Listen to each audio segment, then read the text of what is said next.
Okay, today we're going to be working on an older vehicle. It's a 98 Dodge Dakota, and we're going to be changing the ball joints, the upper as well as the lower, and we're going to be changing the stabilizer link at the same time. I do want to point out that these ball joints, on the lower ball joints in particular in this thing here, these are a little bit of a pain in the rear end because the ball joint is actually riveted right through the frame. It's in the middle of the upper and the lower part of the frame itself, and to get those rivets out sometimes is a little bit difficult. I've cut them off on the top. I've tried air hammering them out. The best way I find to get them out is I actually get in there with a drill, and I partially drill it through the stud itself. I partially drill it through the stud, and then I get in there with the impact hammer and I hit it down and I knock it out. By drilling it through the center of the stud, it allows it to collapse internally and you can knock it down through there. That seems to be the best way for me. Anybody has any better ideas, let me know. But that's the way I usually do it. So let's get over there and I'm going to show you what we're going to be doing.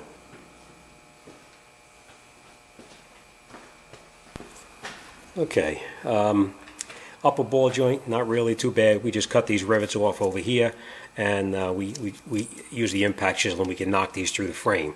Where you run into an issue is with this lower one down here. You see how the joint is in between the frame, it's sandwiched on both sides of it.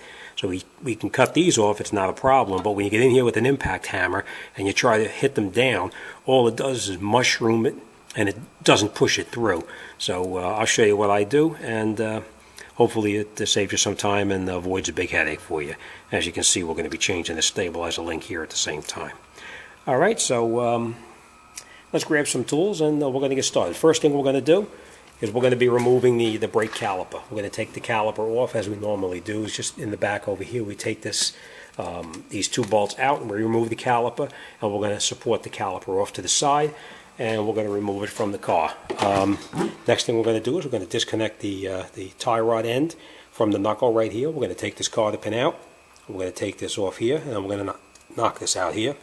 We're going to take out the cotter pin on the top as well as on the bottom and take these nuts off, and then we'll separate this and we'll take the knuckle out of the way so we can get started. So let's grab some tools and let's have some fun.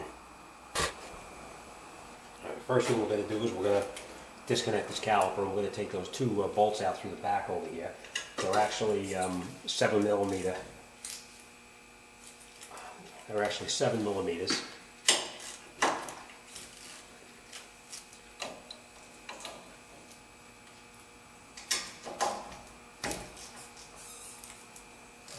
We're going to relocate the caliper. We're just going to hang it off to the side.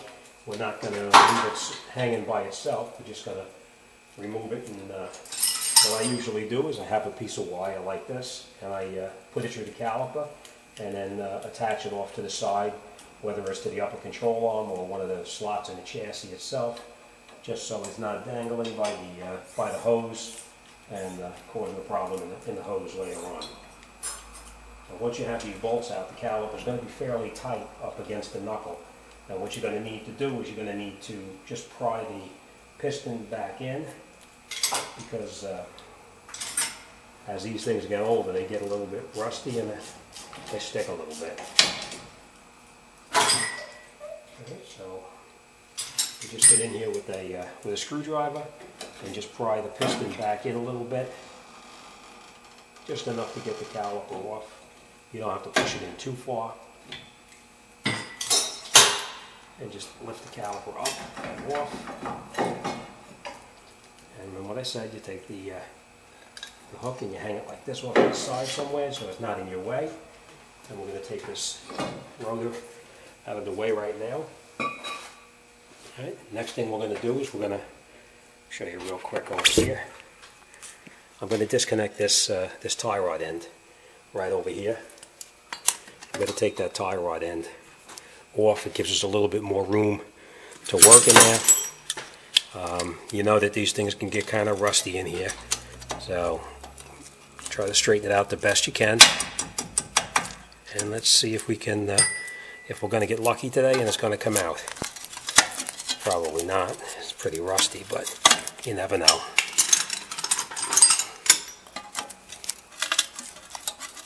Alright, we're starting to move. what you usually do, if you try to get on here and you just pull it, you're not going to get it out. You take a pair of cutting pliers, and what you do is you basically just hold the cotter pin, and you use the pliers to pull it. We use leverage to pull it out, and just slide it up the shaft of the cotter pin, and you do the same thing over and over until you can pull it out. All right. What we're going to do is I'm going to shoot this nut off right here. It's I believe it's a 13, but let me grab the air gun, and we're going to shoot that nut off.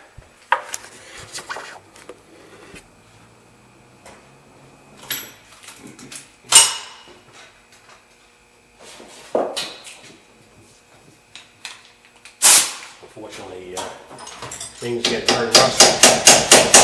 Things get very rusty and a little bit difficult sometimes, so just take this out with the air. I mean, if you don't have an air gun, you can obviously take it off by hand, but I'm just going to save a little bit of time. Hopefully, anyway.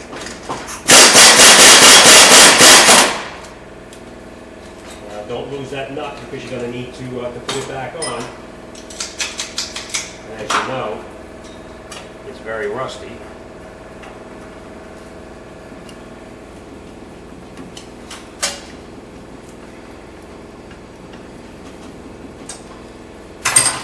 So we're going to save this nut, and we're going to reuse this later on. Now, the way that I normally separate a tie rod end is they have lots of different ways you can do it. You can do it with a fork like this. You can get in here and you can hit it and knock it out with a fork, but you damage the bag doing that. They have one like this that connects onto an impact chisel, which is the same thing. You're going to damage the bag. Or you can do it the way I do it. Get yourself a big hammer and just beat the daylights out of the knuckle, and it pops right out. And I want to show you this. When you're going to hit this knuckle here, you're not going to, let's get some light here so you can see. When you hit this knuckle, don't hit this part of the tie rod end, or you'll be changing the tie rod end. You're going to be hitting this metal right here, and the shock of hitting this metal is going to cause that to pop down. So let's give it a couple of shots, and we'll see how it does. I'm going to lay this out of the way for you here. And here we go. And as you can see, it does pop out. Just watch that you don't hit that shaft on here and damage it. And now it allows you a lot more room to get in here, to get to the cotter pins, and to take these nuts out here as well as down at the bottom here. So I'm going to take this cotter pin out the same way I did the other one over there on here. And I'm also going to take this one out the same way. I'm going to take these nuts off here too. So let's continue.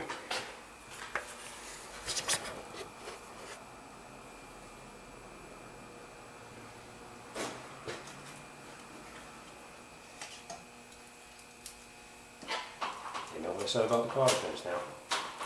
You're going to use the pliers. You're going to...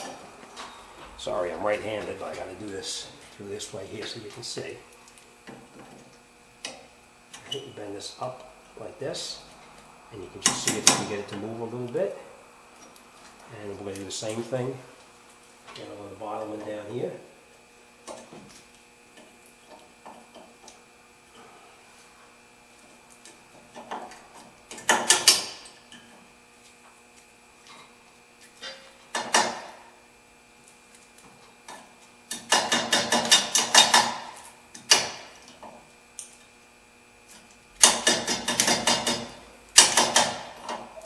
Just get it to move a little bit, and use the leverage to actually pull it out. Let's see if it gets down there. Get some leverage on it, and you pull it out like this, and it pulls it right out. And we're going to do the same thing on the upper. Let's try to get it to move a little bit first. Sometimes you can, sometimes you can't. And I'm going to grab it in the back here. Yep, and we got that one out too. Anybody in the business knows that sometimes the hardest part of a job is getting out that rusted cotter pin.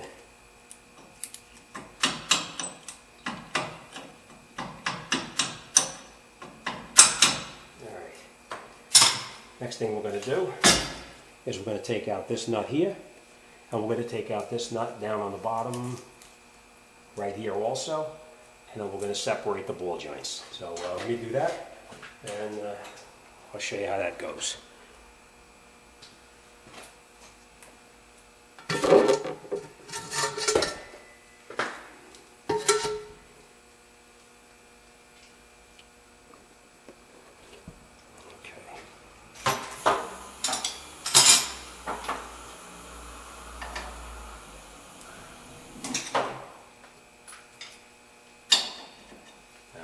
I have air. Obviously, I'm going to be doing it with air powered. But if you don't have air, you can shoot it out. I mean, you could take it out with a regular ratchet also. But I'm going to cheat a little bit.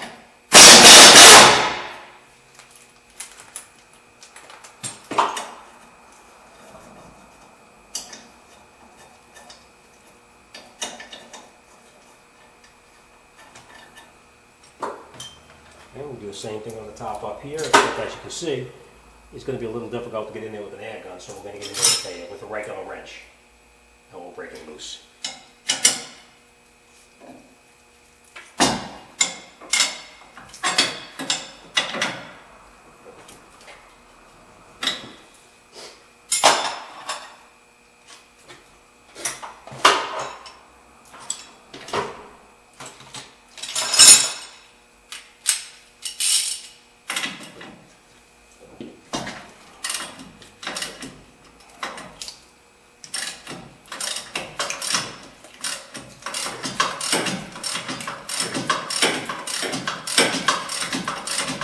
Is you're not taking this nut totally off though.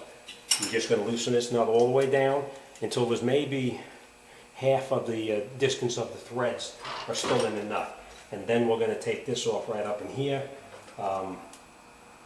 Because when you take this off now, this is going to come slamming down, so you want to hold that right there. We're going to do the same thing. We're going to hit it with the hammer and try to separate it. In this case here, you can use the fork. It doesn't really matter because we're going to be changing it. But I like hitting it with a hammer.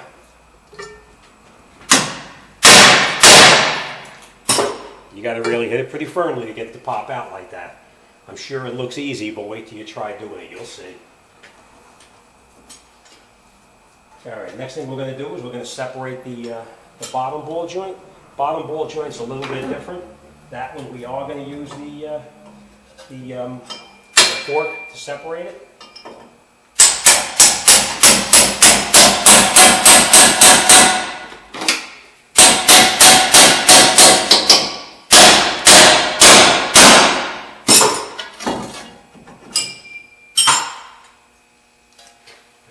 Separated.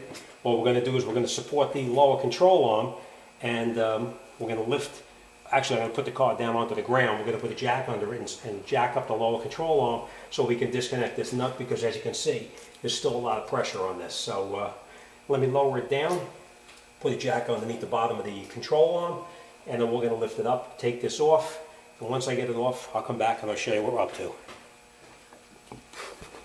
All right. That's what it looks like when you have the knuckle out of the way. It gives you a lot more room in here to work. But before I do anything over here, I'm going to remove this stabilizer link right here too, to give us a little more room to work on these studs right in here. Because I'll show you something I do versus get in there with an impact chisel and try to hammer them out of there. I'm going to show you an easier way to get them to pop out. Same thing on the top up here. We're going to relocate this brake line right here. We're going to take these two 13mm screws out, put the line up over here so we can get in here to get to these rivets up on the top here. So let's take that off and we'll go from there. The sway ball link is actually a 15mm, so let's just take it off.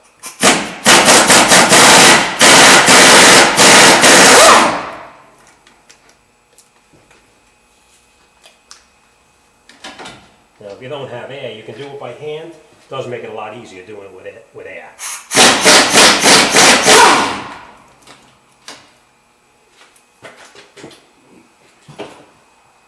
Right. Now, I wanted to show you this here. You're going to have to get this out here. This is actually pretty tight inside here, and you don't want to hit it and peen the end over. So what I normally do is I'll just leave the socket on the. I'll just leave the socket on here. Put it on the top like that and just hit it a couple of times pretty firmly, it pops out. Sorry, I'm left-handed, so I'm going to step in front of you right here. I'm not left-handed.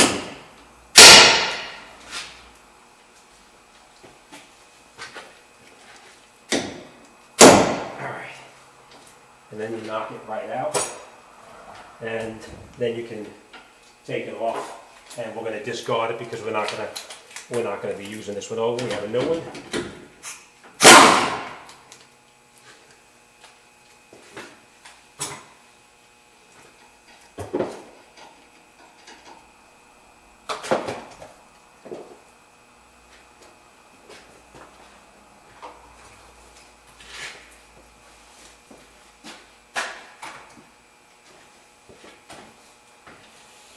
A lot of times there's a lot of tension on this here, so you got to get in here and just lift off the stabilizer bar up or down as needed, so you can get that link out.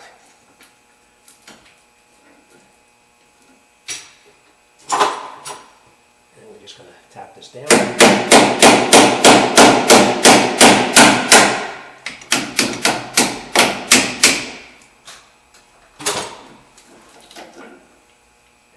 Discard this, we don't need this. Okay, then what I do is, I'll show you.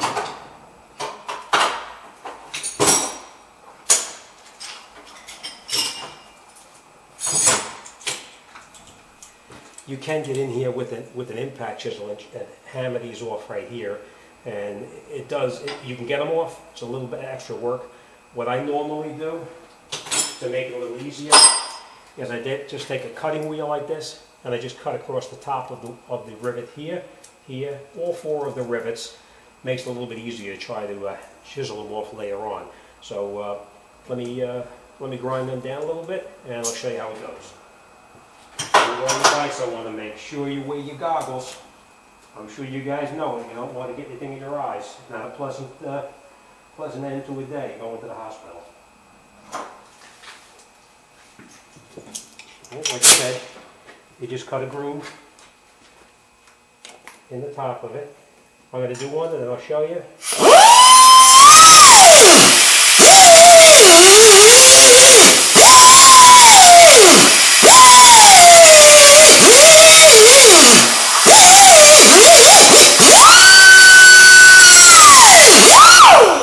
Now, I'm not going to bore you showing you all of them being cut, but basically this is what you're going to do.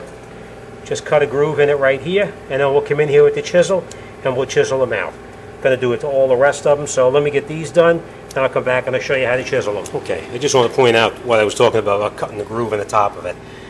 This is what I usually do. Just cut across on the top of it, and then when you get in here with the impact chisel, these come flying off in like 3 seconds. They come popping right out. It beats having to get in there with the thing and wail away at it. So these are the ones I cut off already. I did the same thing on the top ones up here, cut these off. I relocated that brake line out of the way so that we can get in here okay. And the next thing I'm going to do is I'm going to cut these off right. This last rivet here, I'm going to cut it off. I'm going to use I'm going to be using this custom-made chisel that I have here to knock these rivets out up on the top right here. And then down on the bottom over here, I'm going to drill these out with probably like a 1/4 inch, maybe 5/16 drill bit, drill them about halfway to 3/4 of the way through, and then I'm going to get in here with this, and I'm going to hammer them out the rest of the way. So let me cut that rivet out, and I'll show you how that goes. And I do want to point out that a lot of guys don't wear ear protection, but take it from a guy who's half deaf from not using it all the years, wear your ear protection. Comes right out.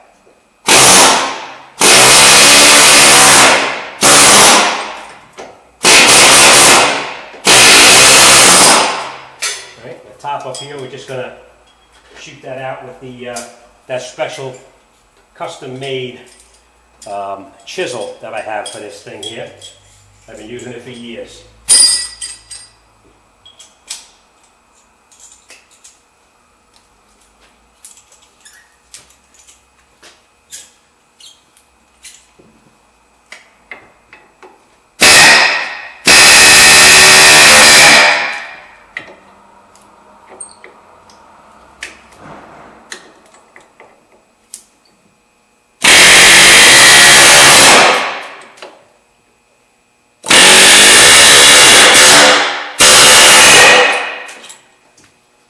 That's the upper ball joint is off.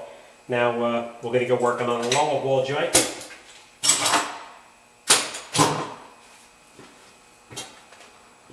We're going to get in here with the drill and drill them a little bit, just to make it a little bit easier now. What I always do before you drill anything is always center punch it so that it doesn't, so that your drill bit doesn't walk all over the place while you're trying to do it. So put it in the center of it and just give it a good shot. Same thing here.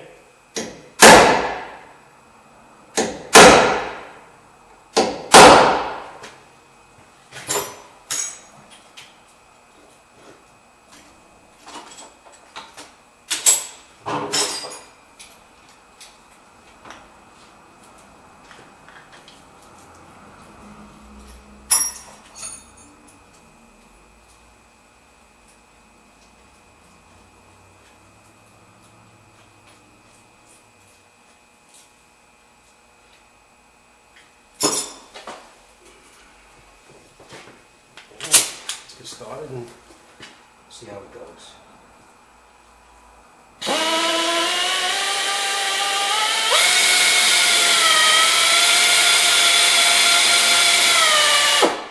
I'm not going to bore you with this. I'll drill these out and then we'll come right back. Okay, and this is what it looks like after I drill them out, right? I think this is a 5/16 drill that I used in here. So now that we drilled it out, I'm going to use that custom-made chisel that I have, and I'll show you how easily they come out with that chisel. All right, ear protection again.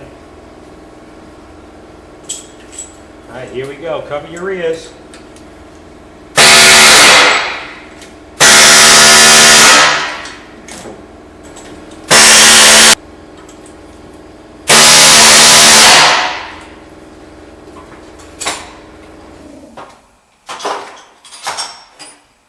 And what I do is I just get in here with a chisel, put it in the top, and hit it.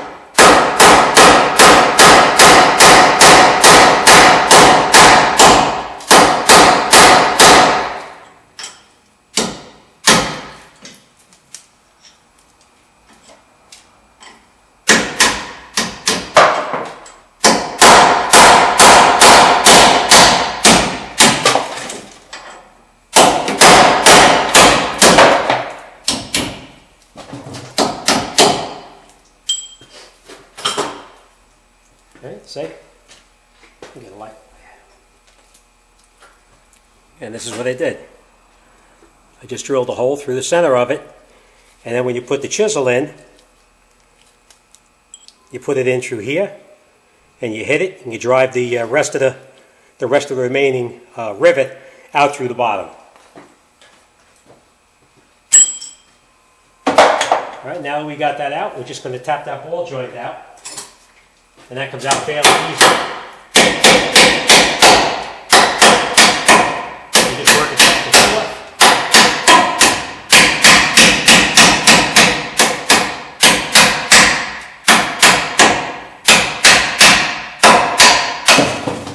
And that's it. Ball joint's out. You don't have to worry about any damage to the frame. You don't have to worry about bringing the torch into the equation. And you know, possibly damaging the lower control arm with the torch. So let's grab the new ball joints and let's start putting this job back together. Okay, now we're going to get the new ball joint back into the position in the frame here where it belongs. I always make it a little bit easier, put a little bit of grease on it, makes it slide a little bit easier because you will have to move it around to get the bolts to line up through there. So what I do is just put it in here and just tap it lightly and get it in there fairly close. And I just come in here with a chisel or any kind of a center punch and get everything to line up like this. Lines up nice. And then we'll put the bolts in and we'll bolt it up.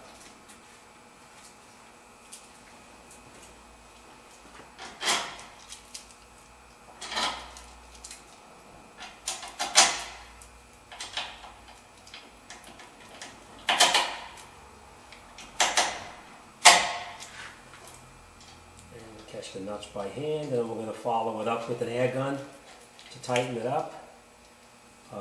If you don't have an air gun, obviously you can tighten it up by hand, but we'll do that in a minute. I'm just going to catch these nuts, and then we're going to go up and put the top one in place too.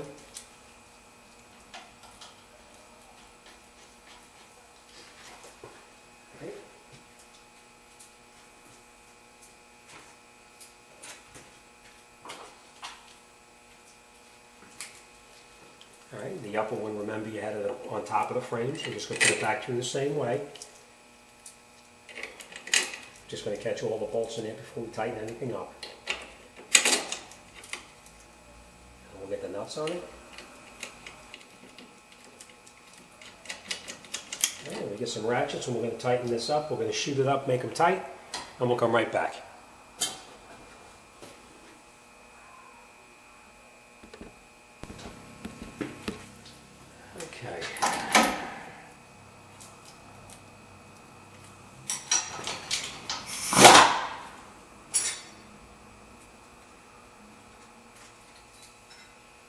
Okay, after we have everything tight, we're going to install our grease fittings. I think they're like 932 or something like that. And we're just going to snug these in.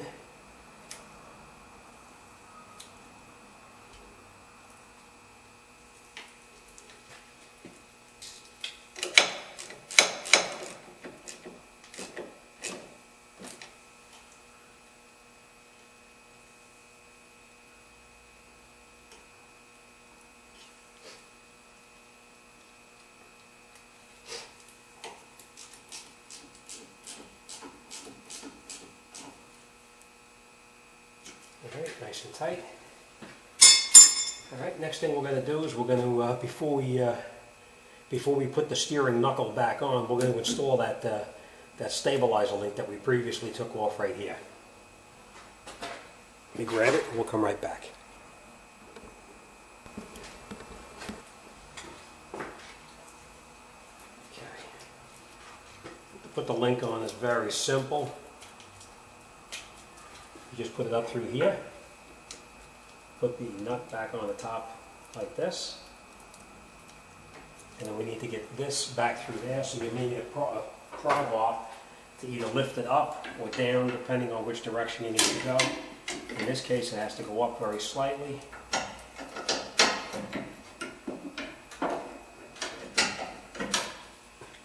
it through there. Now, I just want to point out one thing before you go any further with this. Before you tighten up this all the way, put your grease fitting in, because the grease fitting is in the bottom right here. You're going to need to tighten this up before you put this back together. Otherwise you're not going to be able to get the fitting in, because it's an angled fitting and it'll hit into the frame.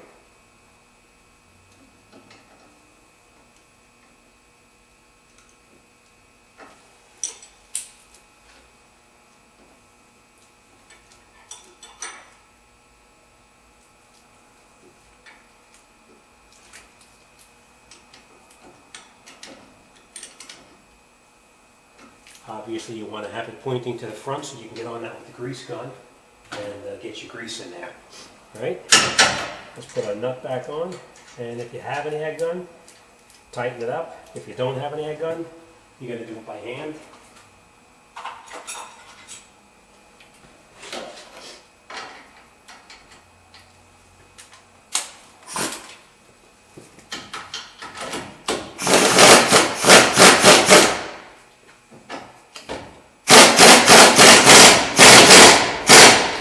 Tight, and we're going to tighten up the top one.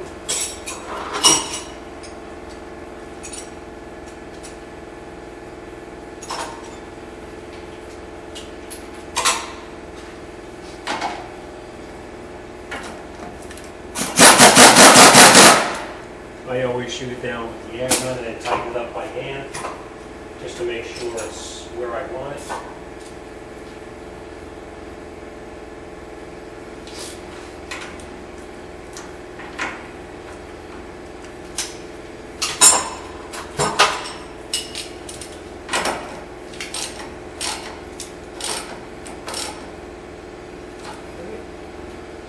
What we're going to do is we're going to grease gun and we're going to grease this up, but we're going to do that when we get the knuckle back on here.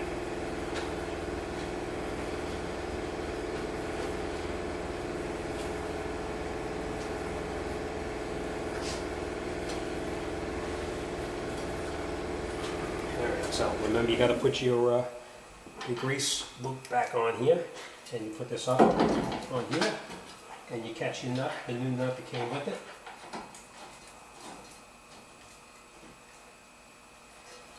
We got it caught, and then we'll tighten it up a little bit. We're not going to tighten it all the way.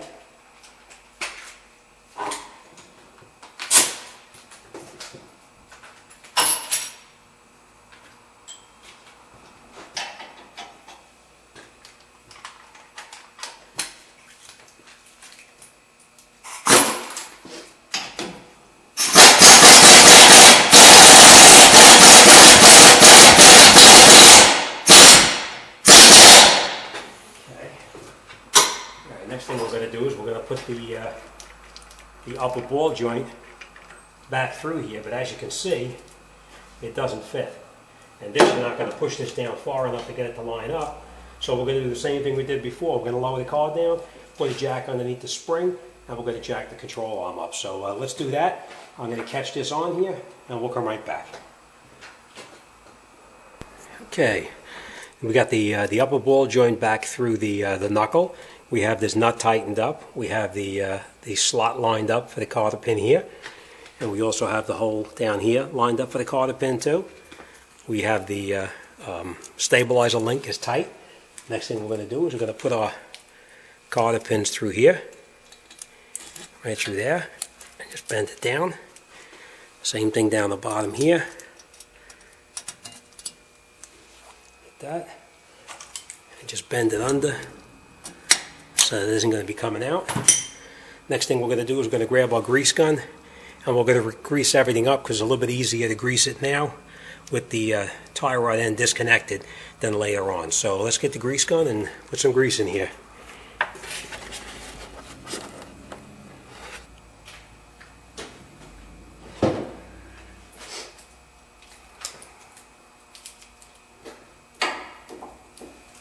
Alright, now that we have that together, we're going to reconnect our tie rod end over here and put the tie rod end back on. It's a little bit rusty, so we're going to put a little bit of grease on it to make it come on easier. And I'm going to grab our air gun.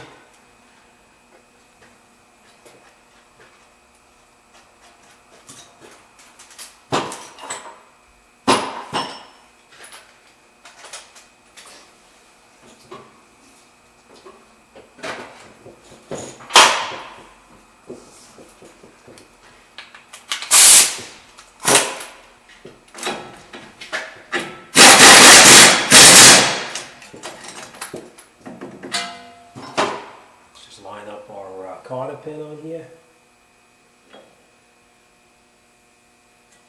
I've lined up pretty good. Then we grab a cotter pin, we're going to put it back through there and tighten it up. And we're going to reconnect our brake hose back up to the top up here. It was pretty rusty also, so we're going to put a little bit of grease on that, make it slide in a little bit easier.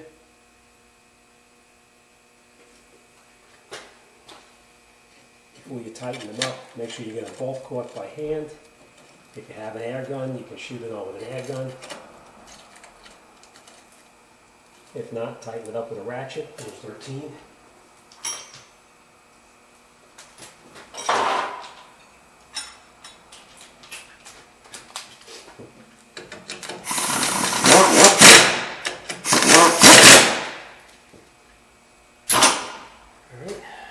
Let's get that cotter pin back through there, and we'll wrap this job up, get the brakes back on it.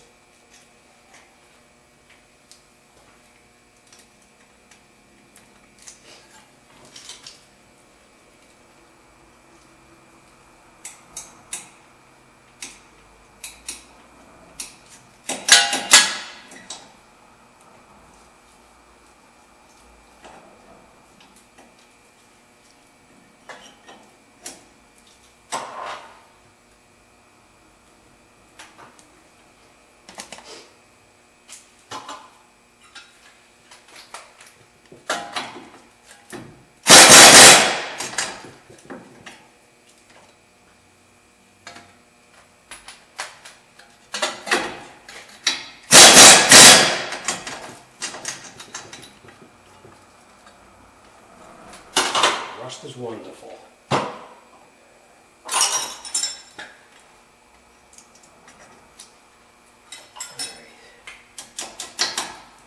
Pin back through there, just pin it up so it's not going to come back out. Alright, next thing we'll do is let's get our rotor back on here.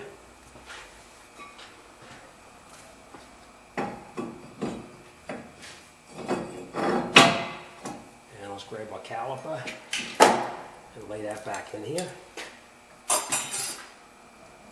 Remember, the caliper on this particular vehicle has got to go on the bottom first.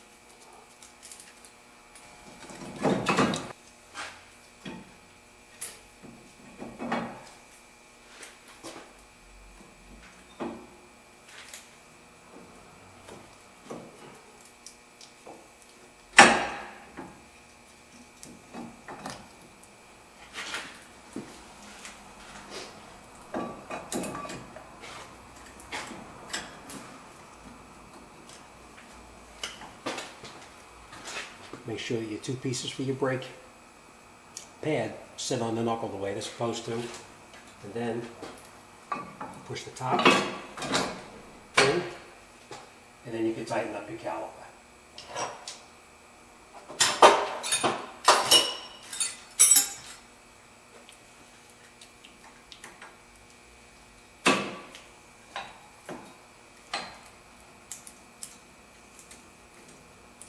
Catch the top and the bottom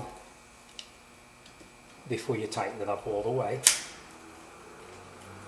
And once you get them caught, then you can tighten it up with a ratchet.